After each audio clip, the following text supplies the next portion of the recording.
নমস্কার বন্ধুরা, গল্প পথিক চ্যানেলে আমি মু।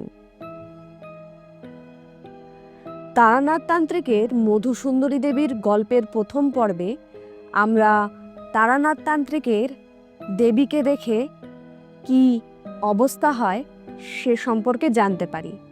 আজ মধুসুন্দরী দেবীর দ্বিতীয় পর্ব আপনাদের সামনে উপস্থিত করলাম। সেরে উঠে একদিন গাছতলায় বসেছি দুপুরের পরে। সাধু বললেন, ছেলে ছোকরা কি না, কি কাণ্ডটা বাঁধিয়ে বসেছিলে বাপ? এবার তো বাঁচতেই না, অতি কষ্টে বাঁচাতে হয়েছে।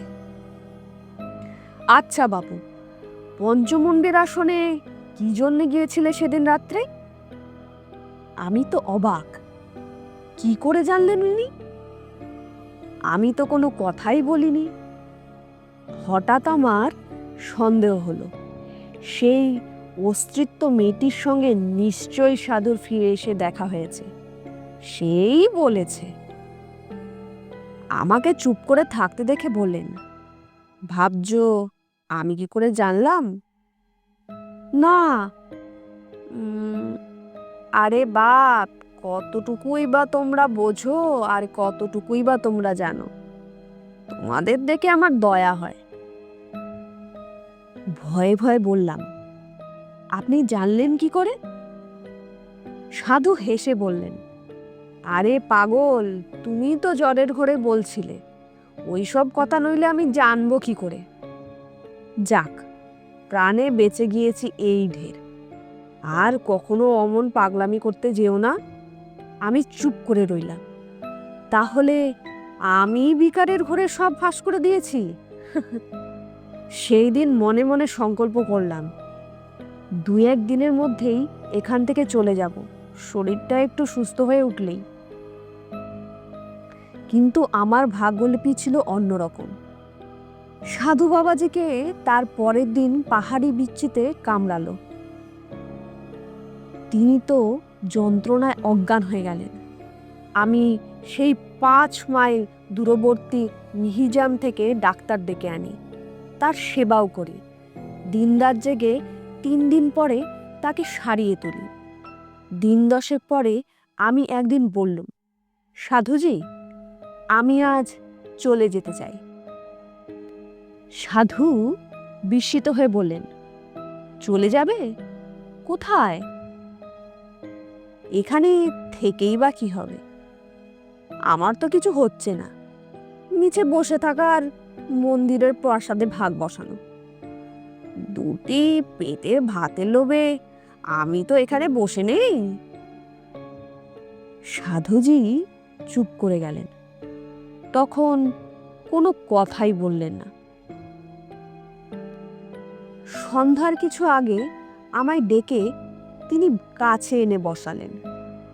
বললেন, ভেবেছিলাম এ পথে নামাবো না তোমায়, কিন্তু তুমি তো দুঃখিত হয়ে চলে যাচ্ছ। সেটা বড় কষ্টের বিষয় হবে আমার পক্ষে। তুমি আমার যথেষ্ট উপকার করেছ, নিজের ছেলের মতো সেবা করেছ। তোমাকে আমি কিছু দিতে চাই। একটা কথা তার আগে বলি, তোমার সাহস বেশ আছে তো? বললুম, আজ্ঞে হ্যাঁ। এর আগেও আমি বীরভূমের এক শ্মশানে তন্ত্র সাধনা করেছি। তারপর আমি সেই শ্মশানের পাগলি ও তার অদ্ভুত ক্রিয়াকলাপের কথা বললাম। এতদিন পরে আজ প্রথম সাধুকে পাগলির কথা বললাম। সাধু অবাক হয়ে বললেন, সে পাগলিকে তুমি চেনো? আরে, সে যে অতি সাংঘাতিক মেয়ে মানুষ। তুমি তার হাত থেকে যে অত সহজে উদ্ধার পেয়ে এসেছো, সে কেবল তোমার পরজন্মেরই পুণ্য। ওর নাম মাতু পাগলি মাতঙ্গিনী। ও নিম্ন শ্রেণীর তন্ত্রে ভয়ানকভাবে সিদ্ধ। ওর সংস্পর্শে গিয়ে পড়েছিলে, কি সর্বনাশ! ওকে আমরা প্রচণ্ড ভয় করে চলি। কিরকম জানো? যেমন লোকে খ্যাপা শেয়াল কুকুরকে গোক্র সাপকে ভয় করে, মিনি ও ঠিক সেই জাতীয়। অসাধারণ ক্ষমতার নিম্নতন্ত্রের। ওর ইতিহাস বড় অদ্ভুত, সে একদিন বলবো। কতদিন ওর সঙ্গে ছিলে তবে? প্রায় 2 মাস। সাধুজি বললেন, যখন ওর সঙ্গে ছিলে তখন কিছু কিছু অধিকার তো হয়েছে নিশ্চয়ই তোমারও। তোমাকে আমি মন্ত্র দেব, কিন্তু তুমি যুবক, তোমার মনের ভাব আমি জানি। তুমি কি জন্যে রাত্রে পঞ্চমুণ্ডির আসনে গিয়ে বসেছিলে বলো তো? আমি লজ্জায় মাথা নিচু করে রইলাম। মনের গোপনে পাপ নেই, যদি পঞ্চমুণ্ডির আসনে বসেই থাকি তবে সেই অপরিচিতা নিশা বিহারিণী রূপসীর টানে যে এ কথা গুরুস্থানীয় ব্যক্তির কাছে স্বীকার করি কেমন করে? সেই দিন সাধু অতি গোপনীয় কথা আমায় বললেন, কিন্তু একটা কথা তুমি জানো না, সেটা আগেই বলি। তুমি সেদিন যাকে রাত্রে ছাতিমতলায় বসে দেখেছিলে, তিনি তোমার আমার মতো দেহধারী মানুষ নন। শুনে তো মশাই আমার গা শিউরে উঠল। দেহধারী জীব নয়? বলে কি রে বাবা? তবে কি ভূত পেতনি নাকি? সাধুজি বললেন, তোমায় এ কথা বলতাম না যদি না শুনতাম যে তুমি মাতু পাগলির সঙ্গে ছিলে। আচ্ছা শুনে যাও। আমার গুরুদেব ছিলেন কালিকানন্দ ব্রহ্মচারী। হুগলি জেলায় জেরুর গ্রামে তার মঠ ছিল। মস্ত বড় সাধক ছিলেন। কুলার্নব আর মহাডামর এই 2 শ্রেষ্ঠতন্ত্রে তার সমান অধিকার ছিল। মহাডামর তন্ত্রের একটি নিম শাখার নাম ভূতডামর। আমি তখন যুবক, তোমারই মতো বয়স। স্বভাবতই আমার ঝুঁকিয়ে পড়েছিল ভূতডামরের ওপর। গুরুদেব আমার মনের গতি বুঝতে পেরে ওপর থেকে ফেরাবার যথেষ্ট চেষ্টা করেছিলেন, কিন্তু তাই কি হয়? অদৃষ্টলিপি তবে আর বলেছে কাকে? এই তোমার যেমন। আমি বললাম, ও পথ থেকে ফেরার চেষ্টা করছিলেন কেন? ও পথ যে প্রলোভনের পথ, বিপদের পথ। ভূতডামর তন্ত্র নানা প্রকার অশরীরী উপদেবীদের নিয়ে কারবার করে। তন্ত্রের ভাষায় এদের সাধারণ নাম হলো যোগিনী। জপে ও সাধনায় বশীভূত হয়ে এদের মধ্যে যে কাউকে সাধনা করবে সে তোমার আপন হয়ে থাকতে পারে। নানাভাবে এদের সাধনা করা যায়। কিঙ্কিনী দেবীকে মাতৃভাবে পেতে হয়, আর কোনো কাবতী দেবীকে পাওয়া যায় কন্যাভাবে। কিন্তু বাকি সব যোগিনীদের যে কোনোভাবেই সাধনা করা যায় এবং যে কোনোভাবেই পেতে পারা যায়। এই সব যোগিনীদের কেউ ভালো, আবার কেউ মন্দ। এদের জাতি নেই, বিচারও নেই, ধর্মও নেই। কোনো গণ্ডি বা বাধ্যবাধকতার মধ্যে এরা আবদ্ধ নন। ভূতডামরে এই সাধনার ব্যাপারে বলে দেওয়া আছে। ভূতডামরের প্রথম শ্লোকই হল, অখ্যাত সংপ্রবক্ষামি যোগিনী সাধনোত্তমম সর্বার্থ সাধনং নাম দেহিনাং সর্বসিদ্ধিদম অতিগুজ্জা মহাবিদ্যা দেবানুপৌমি দুর্লভা। তুমি সেদিন যাকে দেখেছিলে তিনি এই রকমই একজন জীব। তোমার যদি সাহস থাকে তবে তোমাকে আমি সেই মন্ত্র দেব, কিন্তু আমার যদি নিষেধ শোনো তবে এ পথে নেমো না। এইসব কথা বলে সাধুজি ভালো করেননি আমাকে, আমার কৌতূহলটা আরো বাড়িয়ে দিয়েছিলেন।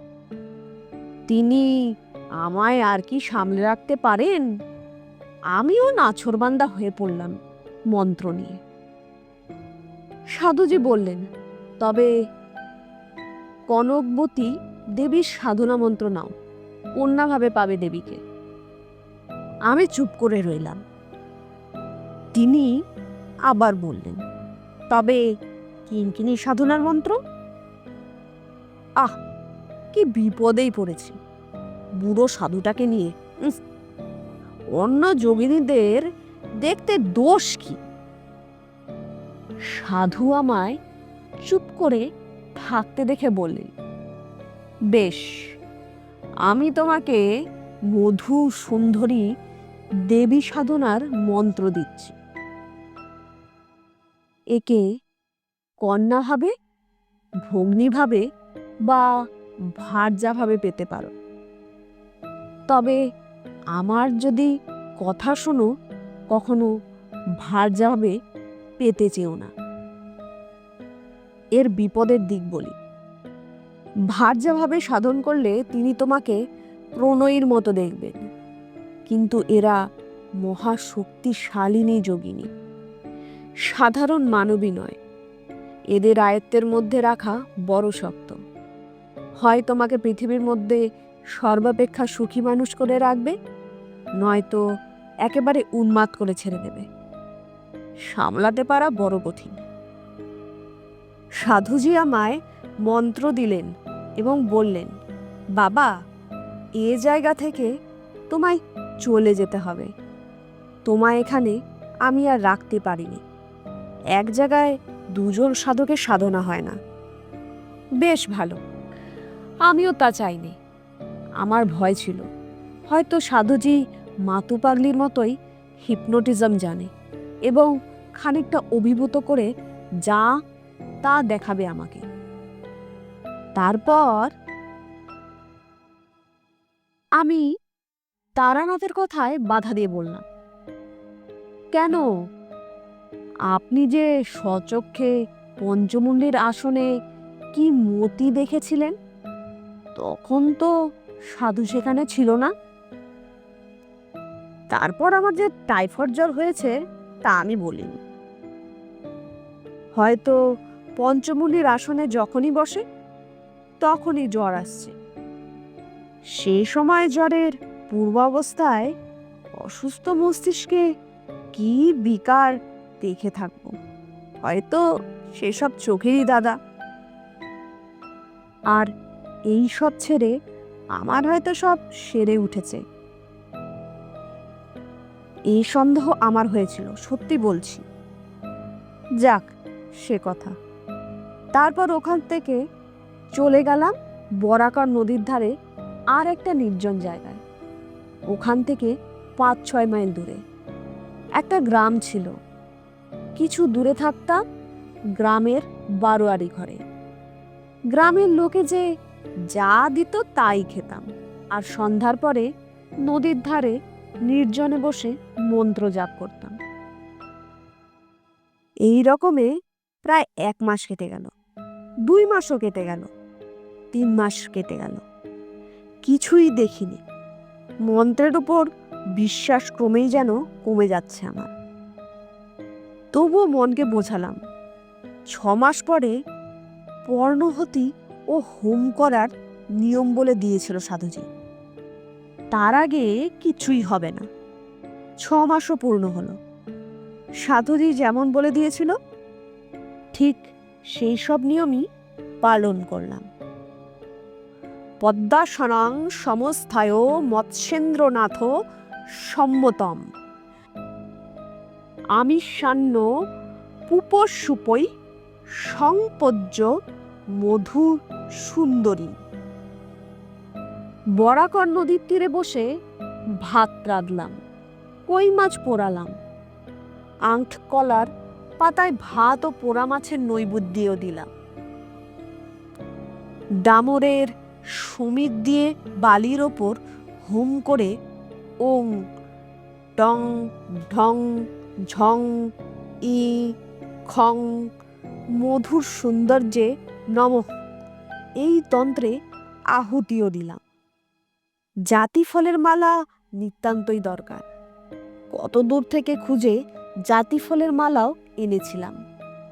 তার মালা ও চন্দন আলাদা কলার পাতায় রেখে দেবীর উদ্দেশ্যে নিবেদন করে ধ্যানে বসলাম। সারা রাত এভাবেই কেটে গেল।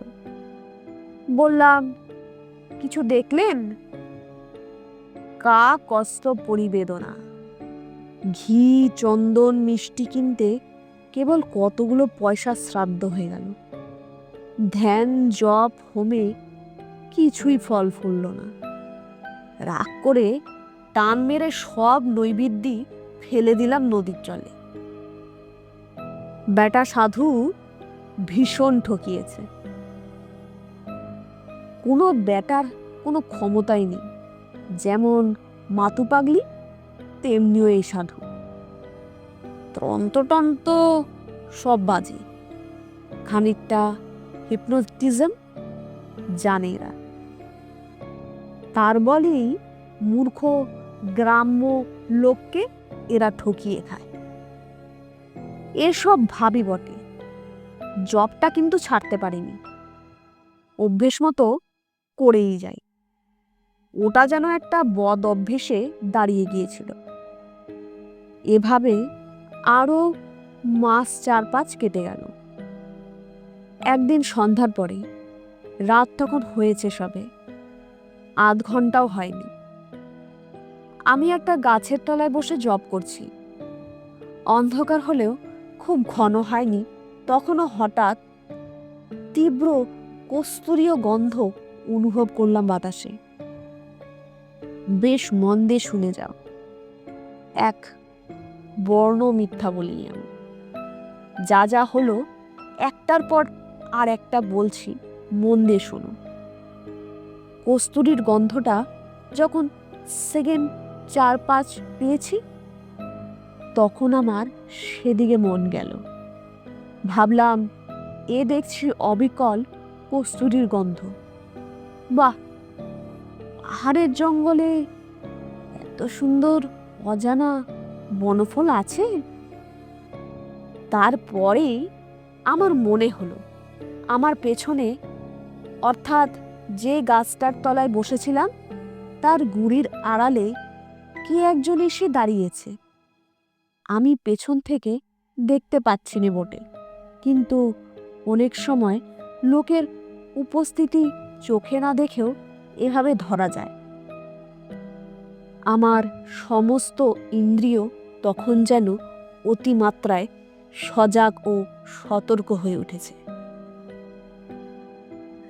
বাতাস যেন বন্ধ হয়ে গেল। সমস্ত শরীর দিয়ে যেন গরম আগুনের হলকা বেরোচ্ছে মনে হলো।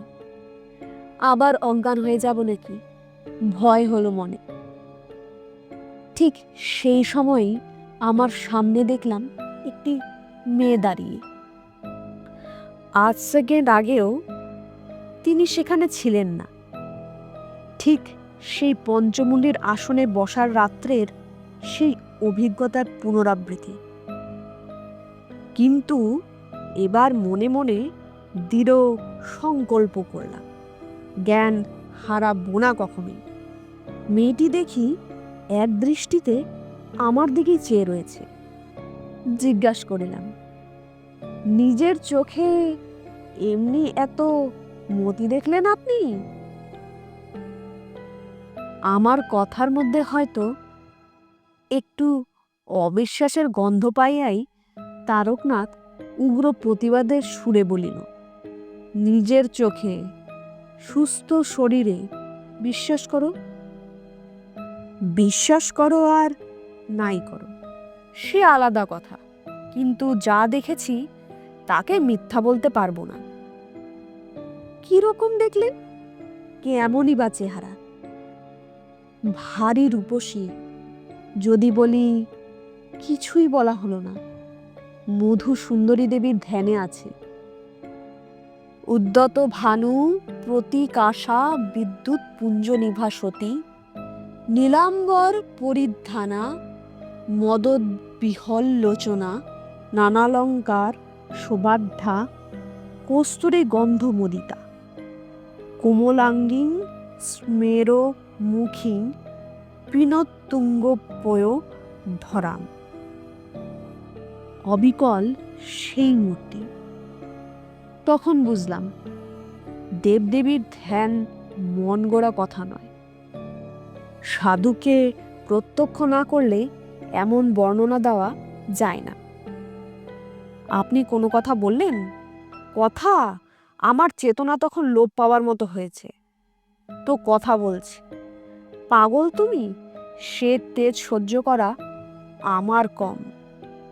সাধারণ মানবীর মতো তার কোনো জায়গায় নয়। ওই যে বলেছে মদ বিহল্লোচনা। ওরে বাবা, সে চোখের কি ভাব! ত্রিভুবন জয় হয় সে চোখের চাউনিতে। আমি অধীর হইয়া বলিলাম, বর্ণনা রাখুন। কি কথা হলো বলুন। কথাবার্তা যা হয়েছিল সব বলার দরকার নেই। মোটের ওপর সেই থেকে মধুর সুন্দরী দেবী প্রতি রাত্রেই আমার দেখা দিতেন। নদী তীরের সেই নির্জন জায়গায় তাকে চেয়েছিলাম প্রিয়া রূপে। বলাই বাহুল্য, সাধুর কথা কে শোনে। তখন শীতকাল, বরাকর নদীর জল কম হয়ে এসেছে। তখন শীতকাল, বরাকর নদীর জল কম হয়ে এসেছে। তখন শীতকাল, বরাকর নদীর জল কম হয়েছে। জলের ধারে জলজ লিলি গাছ শুকিয়ে হলদে হয়ে এসেছে। আগে যেখানে জল ছিল সেখানে বালির উপর অভ্রকণা জ্যোৎস্না রাত্রে চকচক করে। বরাকর নদীর দুপারের শালবন পাতা ঝরিয়ে দিচ্ছে। আকাশ রোজ নীল, রাত্রে শুক্লপক্ষের জ্যোৎস্নার বড় মনোরম শোভা। সেই সময় থেকে 3টি মাস দেবী প্রতিরাত্রেই দেখা দিতেন। সত্যিকার বাঁচা বেঁচে গিয়েছিলাম ওই 3 মাস। এসব কথা বলা এখন আমার পক্ষে বেদনাদায়ক। কত বেদনাদায়ক তুমি জানো না। আমার জীবনে যা সর্বশ্রেষ্ঠ আনন্দ তা পেয়েছি ওই 3 মাসে। দেবী বটে। মানুষের সাধ্য নেই অমন ভালোবাসার, অমন নিবিড় বন্ধুত্ব দান করার। সে এক স্বর্গীয় দান। সে তুমি বুঝবে না। তোমায় কি করে বোঝাবো? তুমি আমায় অবিশ্বাস করবে, মিথ্যেবাদী, না হয় পাগল ভাববে। হয়তো ভাবছো এতক্ষণে তুমি আমার স্ত্রী। আমার কথা কেউই বিশ্বাস করে না। আমায় তান্ত্রিক সাধু পাগল করে দিয়েছিল গুণজ্ঞান করে, সেই কথাই ভাবে। কিন্তু সে সুখের প্রকৃতি ভীষণ তেজস্কর মদিরার মতো। আমাকে তার নেশা দিনে দিনে কেমন যেন অপ্রকৃতস্থ করে দিতে লাগলো। কিছু ভালো লাগে না। কেবল মনে হয় কখন সন্ধ্যা নামবে বরাকর নদীর শালবনে, কখন দেবী মধু সুন্দরী নায়িকার বেশে আসবেন। সারা রাত্রি কোথা দিয়ে কেটে যাবে স্বপ্নের মতো, নেশার ঘোরের মতো। আকাশ নক্ষত্র দিকবিদিকের জ্ঞান লন্ত হয়ে যাবে কয়েক প্রহরের জন্যে। কয়েক প্রহরের জন্যে সময় ক্ষীর হয়ে নিশ্চয় হয়ে ক্ষণের মতোই অচল হয়ে থেমে থাকবে বরাকর নদী তীরের বনপ্রাঙ্গণে। একদিন ঘটল বিপদ। একটি সাঁওতালি মেয়ে রোজ নদীঘাটে জল নিতে আসে। সুঠাম তার দেহের গঠন, নিকটের বস্তিতেও তার বাড়ি। অনেক দিন থেকেই তাকে দেখছি, সেও আমায় দেখছে। সেদিন সে জল নিয়ে ফিরে যাচ্ছে। আমায় তাদের বাঁকা বাংলায় ছেলে হয়ে হয়ে মরে যায়। আর মাদুলি আছে তোমার কাছে সাধু বাবা? এমনভাবে করুণ সুরে বললে আমার মনে দয়া হলো। মাদুলি দিতে জানি এ কথা বলিনি, তবে তার সঙ্গে কিছুক্ষণ গল্প করেছিলাম। তারপর সে চলে গেল। মধুসুন্দরী দেবীকে সেদিন দেখলুম অন্নমতিতে। কি ভ্রুকুটি, কুটিল দৃষ্টি, কি ভীষণ মুখের ভাব। সে মুখের ভাব তুমি কল্পনা করতে পারবে না। চণ্ডিকা দেবীর রোষ কটাক্ষে যেমন লোক জিহ্বা করলিনী প্রচণ্ডা কালভৈরবী মূর্তির সৃষ্টি হয়েছিল, এও যেন ঠিক তাই। সেদিন বুঝলুম আমি যার সঙ্গে মেলামেশা করি সে মানুষ নয়, মানুষের পর্যায়ে সে পড়ে না। মানবী রাগ যতই করুক সে কড়াশিনী হয় না, পিচাশিনীও হয় না, মানবী মানবী থেকে যায়। ভীষণ পুঁতিগন্ধে সেদিন শালবন ভরে গেল।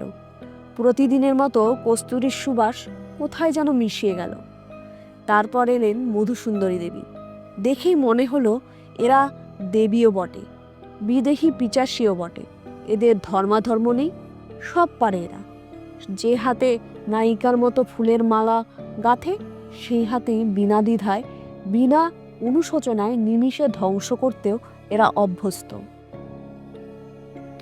দেবীর সেদিন পিশাচী রূপ দেখেছিলাম। দেবীকে সেদিন বলেছিলাম, দেবী রাগ করছো কেন? হাত জোর করে বলিল, দেবী তোমায় ভালোবাসি, ও মতি আমায় দেখিও না, আমায় মারো, ক্ষতি নেই, কিন্তু অন্য কোনো নিরপরাধী স্ত্রীলোকের প্রাণ নেবে কেন? দয়া করো। দেবীকে অনেক কষ্টে প্রসন্ন করলাম এবং দেবী সাঁওতাল রূপে আমার কাছে এরপর থেকে আসতেন। গ্রামের লোকেরা অনেকেই আমাকে বিড়বিড় করতে দেখেছে। এরপর ওরা ধরে নিয়ে গিয়ে আমাকে নিকটবর্তী গ্রামের একটি গোয়াল ঘরে বেঁধে রেখেছিল।